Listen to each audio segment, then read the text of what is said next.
Digital arrest fraud બાબતે જનતાને માહિતગાર કરતા અરવલ્લી મોડાસા આઈપીએસ સૈફાલી બરવાલે શું કહ્યું આવો સાંભળીએ। जय हिंद, जय भारत।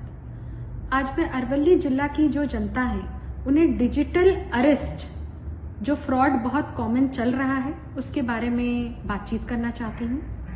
डिजिटल अरेस्ट नाम की कोई चीज़ सबसे पहले तो होती नहीं है, ये सारी ही जो हमारे सिटीजन्स हैं वो समझ लिए। डिजिटल अरेस्ट नाम की कोई भी चीज़ नहीं होती है। इसमें बेसिकली एक एग्जाम्पल के साथ मैं आज ये चीज़ समझाना चाहूँगी।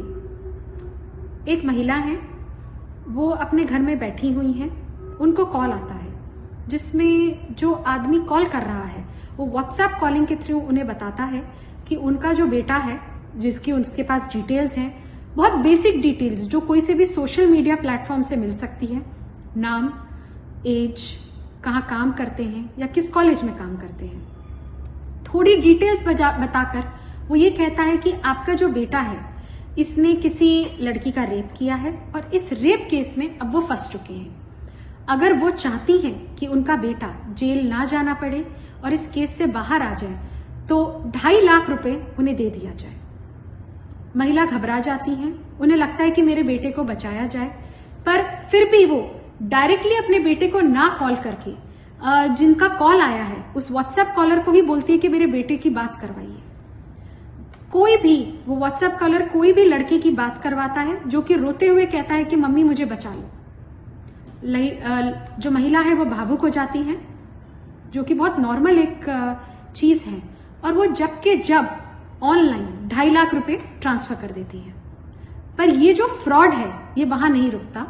उसके बाद महिला को कुछ देर बाद वापस कॉल किया जाता है और उन्हें बोला जाता है कि अब आप कॉल डिस्कनेक्ट नहीं कर सकती हैं जब तक आप हमें और पैसे ना दे दें, और आप फॉर एग्जाम्पल 8.5 लाख रुपए और दीजिए, क्योंकि ये लूट विद रेप का केस बनता है। महिला घबरा जाती हैं, उनको बोला जाता है कि आप कॉल डिस्कनेक्ट नहीं कर सकती हैं। वो ना कॉल डिस्कनेक्ट कर पाती हैं ना किसी और का एडवाइस ले सकती हैं और वापस 8.5 लाख रुपए ट्रांसफर कर देती हैं। उसके बाद जब ये कॉल डिस्कनेक्ट होता है तब वो कॉल करती हैं अपने बेटे को, अपने पति को, और तब उन्हें पता चलता है कि वो शिकार हुई हैं डिजिटल अरेस्ट की। बेसिकली ऐसा कुछ अरेस्ट नहीं हुआ था, उनके बेटे को किसी ने पकड़ा नहीं गया था। ये सिर्फ और सिर्फ एक स्कैम है जिसका वो शिकार हुई है। इसमें 2-3 चीजें जनता के सारी ही जनता जो है जो सुन रही हैं उनको सोचने की जरूरत है। सबसे पहले, कभी भी ऐसा कोई कॉल आए तो वेरीफाई कीजिए। आपको कोई भी सरकारी अधिकारी से व्हाट्सएप कॉल बहुत कम आएगा, आपको कोई लैंडलाइन नंबर या तो कोई ऑफिशियल नंबर से ही कॉल आएगा। जब भी ऐसा कोई कॉल आता है तो सबसे पहले आपको कॉल करना चाहिए आपके नजदीकी रिश्तेदार को, बल्कि जो रिश्तेदार इन क्वेश्चन, जैसे कि इस केस में जो बेटा था उसको सबसे पहले महिला का कॉल जाना चाहिए था। तीसरी बात, कुछ भी पैसे ट्रांसफर करने से पहले आपके जो नेबर्स हैं, आपके जो क्लोज रिश्तेदार हैं, उनसे सेकंड ओपिनियन लेने की बहुत जरूरत है, एवं आपके क्लोजेस्ट पुलिस स्टेशन को बोलने की जरूरत है।